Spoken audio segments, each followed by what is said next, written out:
ओम नमः शिवाय।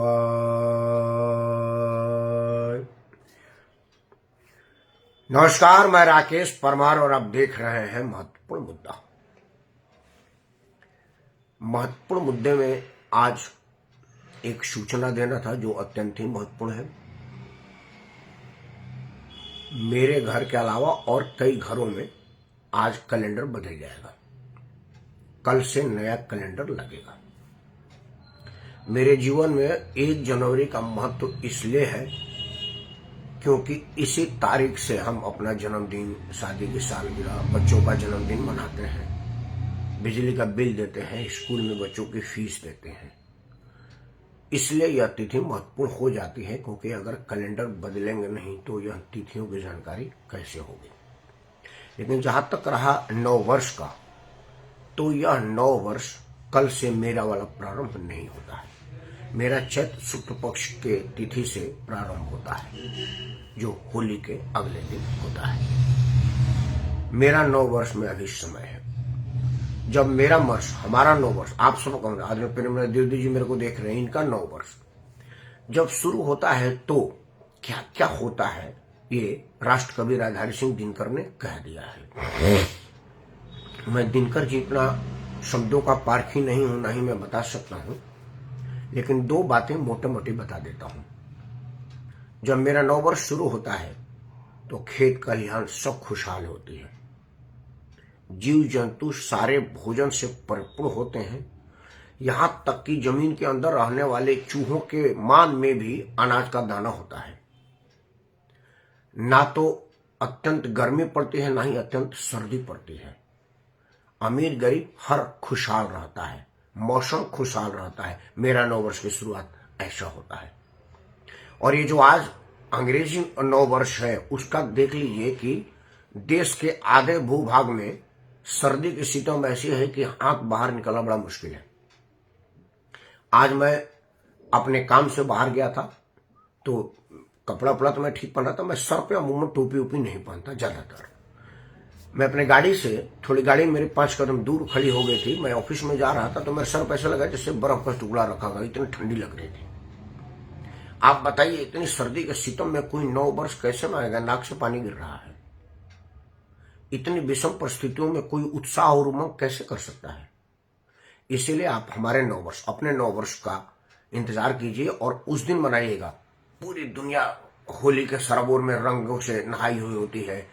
कहा जाता है कि होली है बुरा न मानो, दोस्त दुश्मन सब एक हो जाते हैं। कहा जाता है कि होली के दिन दुश्मन को भी दोस्त बना लिया जाता है। मतलब हमारा नव वर्ष ऐसा है। मैं दोनों नव वर्ष में फर्क नहीं बता रहा हूं। आज जो मुझे विशेष लगा, जिसकी मुझे असीम खुशी है, अशोक चौबे जी को सादा प्रणाम।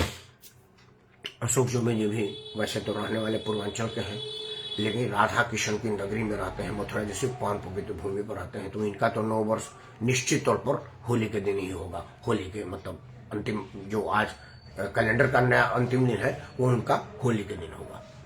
हाँ, मैं बात कर रहा था कि जो मुझे बड़ी असीम खुशी दी, उमंग उत्साह से परिपूर्ण उत्प्रोत हूं मैं।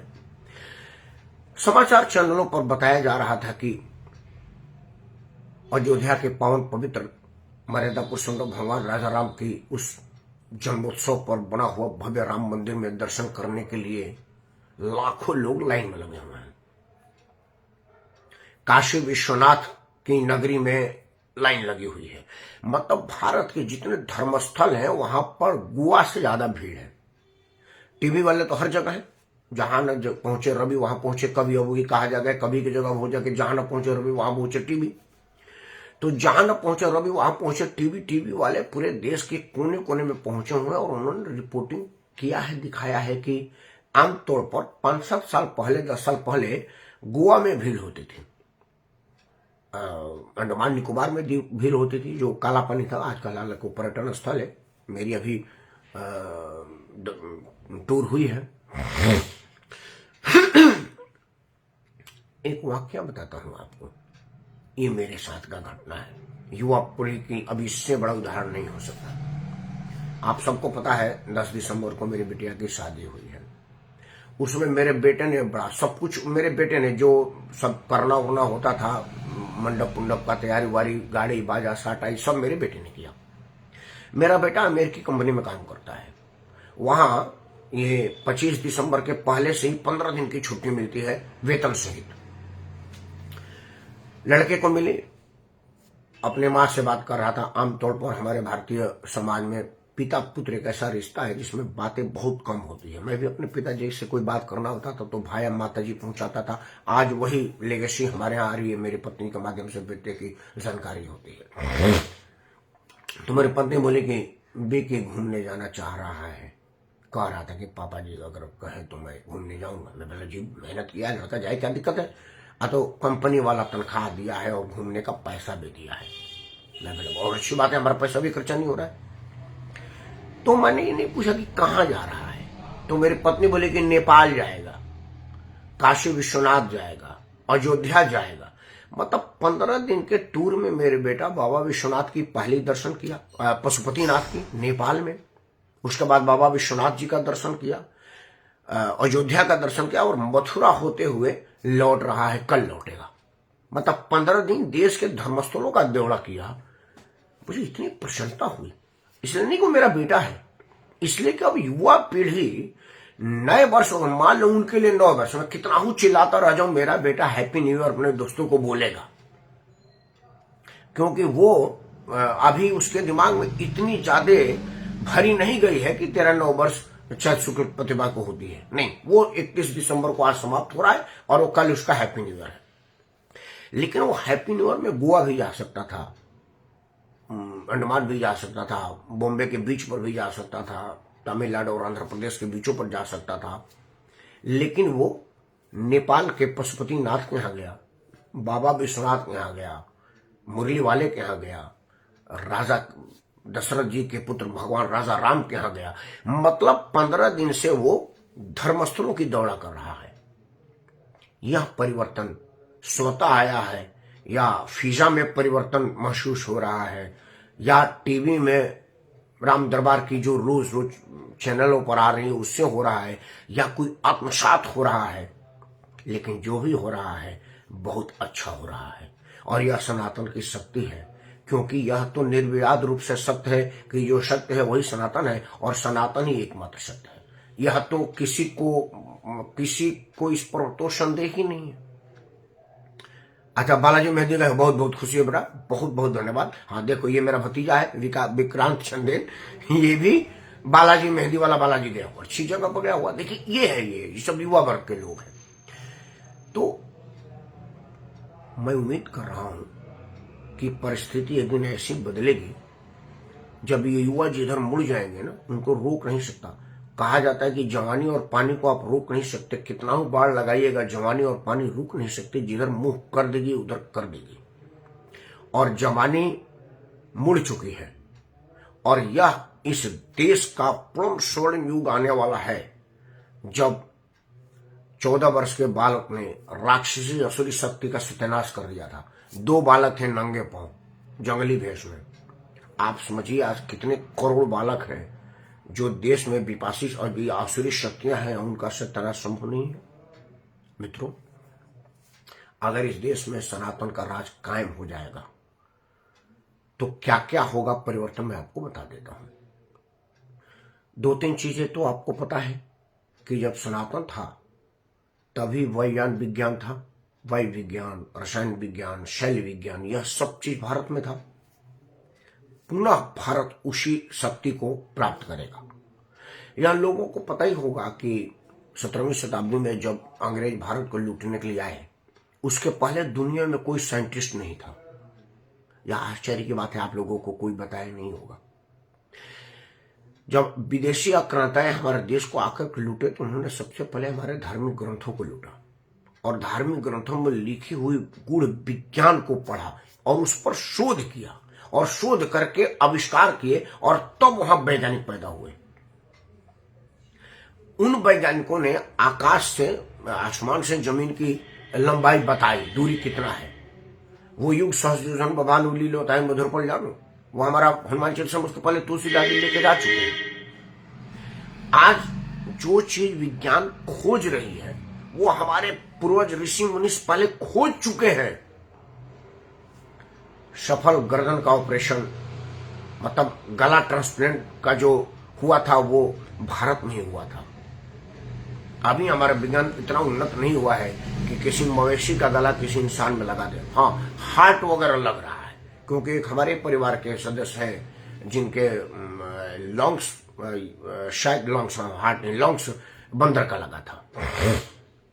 वो बड़ा दिन तक सर्वाइव किए और मेरे ख्याल से 90-95 वर्ष के होके वो मरे।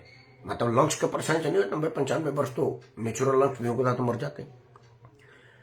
अगर आज का युवा भाई सनातन के प्रति आकर्षित हो जाएगा तो वापस हम उसी युग में जाएंगे जब हमने शैल क्रिया का आविष्कार किया था, वायु विज्ञान का आविष्कार किया था, रसायन विज्ञान का आविष्कार किया था। तो मित्रों, युवा पीढ़ी की आधुनिकता से दूर सनातन के प्रति आकर्षण देश को एक नई दिशा देगा। वह इसलिए क्योंकि युवा पीढ़ी जो विकास के रास्ते पर देश को लेके जा रहे थे वो शनिवार रात को पगलाते थे, सैटरडे नाइट मनाते थे पश्चातीकरण से वशीभूत होकर के। क्योंकि उसका वजह था कि यह सब मल्टीनेशनल कंपनियों में काम करते हैं, दुनिया भर के लोग एक प्लेटफॉर्म पर एक नेटवर्क से काम करते हैं। जैसे आजकल तो वर्क फ्रॉम होम है तो तरह तरह की भाषा सुनते हैं, उनको पूछते हैं ये कहाँ से था, तो पापा ये जर्मनी से जुड़ा था, ये ऑस्ट्रेलिया से जुड़ा था, ये इंग्लैंड से जुड़ा था, ये अमेरिका से जुड़ा था, ये फ्रांस से जुड़ा था। और उसमें औपचारिक और अनौपचारिक भी बातचीत होती है। क्योंकि वो मेरा बेटा बता रहा था तो कुछ पूछ रहा था, मैं बोला ये कौन पूछ रहा है, तो नहीं बेटा एक मेरा जर्मनी में पापा, एक मेरा जर्मनी से दोस्त है, काम करते हुए हम लोग सिर्फ काम के सिलसिले में मिले हैं, तो हमने छुट्टी लिया था। तो वो पूछ रहा था कि किस बात की छुट्टी ले रहे हो, तो मैंने बताया कि मेरी बहन की मैरिज है। तो वो बोला कि इतना दिन तक मैरिज का क्या मतलब है, तो बता रहा था कि इंडियन ट्रेडिशन में शादी इतने दिन तक चलती है। तो वो कहा था कि आई वॉन्ट टू एक्सप्लेन कि होता क्या क्या है। तो वो मेरा बेटा उनको एक्सप्लेन कर रहा था क्या होता है, मतलब ट्रेडिशन वो सुन रहा है, वो समझ रहा है, वो जान रहा है। तो सिर्फ ट्रेडिशन से नहीं, बाद में सैटरडे नाइट के भी पूछता होगा कि तुम लोग शनिवार इतवार की छुट्टी में क्या करते हो। मेरा बेटा कहता मैं हनुमान चालीसा का पाठ करता हूँ। पागल हो का, हम तो पब में दारू पीते हैं। तो वो भी युवा वर्ग हमारा उस वर्ग में जा रहा था, क्योंकि ये दिल्ली, मुंबई, कलकत्ता में जो ये पब सेंटर और ये जो बियर बार और ये जो डिस्को थैंक बने हुए हैं वो हमारी युवाओं से तो उजायमान थे। लेकिन अब वहां भीड़ कम हुई है। समाचार में अभी आपके सामने आने से पहले बंद किया तो एक स्टोरी चला रहा था एक चैनल पर कि आप दिल्ली के जो आज नाइट क्लब्स हैं उनमें उतनी ज्यादा ऑक्यूपेंसी नहीं है जो आज से 5-7 साल पहले हुआ करती थी। 4 दिन पहले का एक समाचार था, मैं उस पर बोलने के लिए भी आया था कि मथुरा के टोल पर कई किलोमीटर लंबा जाम लग गया था। क्योंकि सब लोग, ये जो शनिवार बीती है अभी, जो पिछले शनिवार, क्योंकि इस साल का अंतिम वीकेंड था, सब लोग मथुरा भगवान कृष्ण के पावन पवित्र जन्मभूमि पर माथा टेकने जाना चाह रहे थे, उसको छू करके नमस्ते करना चाहते थे, भगवान श्री कृष्ण का दर्शन करना चाहते थे। आप समझिए कि दिल्ली से 125 किलोमीटर दूर है भगवान कृष्ण का पावन पवित्र जन्मोत्सव। हम तो कई बार गए हैं, जाते ही रहते हैं। मतलब युवा पीढ़ी जो सैटरडे नाइट को किसी क्लब में जाती, किसी डिस्को में जाती, किसी पब में जाती, वो मथुरा गई, कुछ लोग अयोध्या गए, कुछ लोग बालाजी का दर्शन करने गए। मतलब अब भीड़ क्लबों से हट करके मंदिरों में जा रही है, और वो मंदिर में जाएगी तो प्रसाद पाएंगी, साधु संतों की सान्निध्य पाएगी, क्लब में जाएगी तो नशा पाएगी और व्यभिचार का संपर्क पाएगी, संसर्ग पाएगी, सत्संग नहीं पाएगी। लेकिन अब हमारा देश, हमारे युवा पीढ़ी इन सब चीजों से उब करके वहां जा रहा है। आप लोग देखते होंगे पश्चिम मुल्क के कई लोग मथुरा और अयोध्या में और इधर घूमते मिल जाते हैं, और उन लोगों ने अपना धर्म छोड़ करके सनातन धर्म स्वीकार किया। हम लोगों तो दिल्ली में कई मिलते रहते हैं, हालांकि हम तो बड़ी दिमाग में फितूर रखते हैं ना कि कोई जासूसी तो नहीं कर रहे, सभी कोई बात तो नहीं कर रहे, लेकिन कई बड़ी दिल्ली इच्छा से भी कहते थे सब कि नहीं, हमको ये हमारा धर्म बुरा लगता है, आपका धर्म अच्छा लगता है, इसीलिए हमारा धर्म सनातन हो गया है। इन युवाओं को यह बात आकर्षित किया कि जब अमेरिका वाला सनातन को अपना सकता है तो मेरा तो धर्म ही सनातन है, मैं क्यों ना अपना। तो कम से कम ये ईसा मसीह के जन्मदिन से शुरू होने वाला नए वर्ष पर अगर हमारे युवा वर्ग एक बदलाव ला रहा है और बदलाव अपना रहा है, तो मैं इस नव वर्ष का स्वागत करूंगा। इसलिए नहीं कि वो नव वर्ष है, इसलिए कि हमारा युवा वर्ष एक नव परिवेश में प्रवेश कर रहा है, नव जीवन में प्रवेश कर रहा है और जीवन को असली सनातन की तरफ लेके जा रहा है और सनातन मूल्यों का कद्र कर रहा है। इसीलिए आप सब जो लोग कल से नया वर्ष को मानेंगे, उन सबको नया वर्ष 2025 की बहुत बहुत हार्दिक शुभकामनाएं। भगवान राम, कृष्ण और हमारे अनंत देवी देवताओं का असीम कृपा आप सब पर बनी रहे। चाहे आप जो इसको भी मानते हैं, हर दिन एक नया दिन होता है, कल भी एक नया दिन होगा। आपसे एक बार पुनः हाथ जोड़ के प्रार्थना करते हैं कि अगर आप वही का मान लिया जाए कि कल से नया वर्ष होगा और आज अंतिम दिन है वर्ष का, तो मेरे संबोधन में, मेरे बातचीत में, मेरे फेसबुक के लिखने में, टीवी चैनलों के बोलने में और रोज रोज के वार्तालाप में अगर किसी भी तरह की अशुद्धि या त्रुटि और अविवेकपूर्ण बात हुई हो तो आप मुझे क्षमा करें और नए साल का मुझे भी अपना आशीर्वाद और मुबारकबाद और शुभकामना दें, ताकि मैं एक नया जोश, नए उत्साह और सच्चाई से आपके सामने बातों को रख सकूं, जो समाज को एक आईना दिखाए, समाज के लिए सार्थक साबित हो। तब तक आप खुश रहें, आनंदित रहें और अगर आप इस नव वर्ष को पश्चात तरीके से मना रहे हैं तो नशा मुक्त मनाएं, व्यसन मुक्त मनाएं, सदाचार से मनाएं, ईश्वर के शरण में प्रार्थना से मनाएं।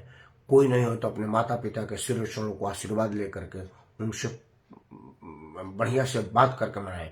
और अगर आपके पूर्वज माता पिता अनफॉर्चुनेट ना हो, जैसे मेरे माता पिता अभी इस दुनिया में नहीं रहे, तो उनके तस्वीर के सामने उनको याद करके मनाएं, उनको धन्यवाद दें, क्योंकि वो थे तभी आप थे, आप हैं। अगर वो नहीं होते तो आप नहीं होते। आप उनको कहिए कि आप थे इसीलिए मैं हूं, और मैं हूं तभी आपके सामने बात रख रहा हूं, मैं हूं तभी आपका बात सुन रहा हूं।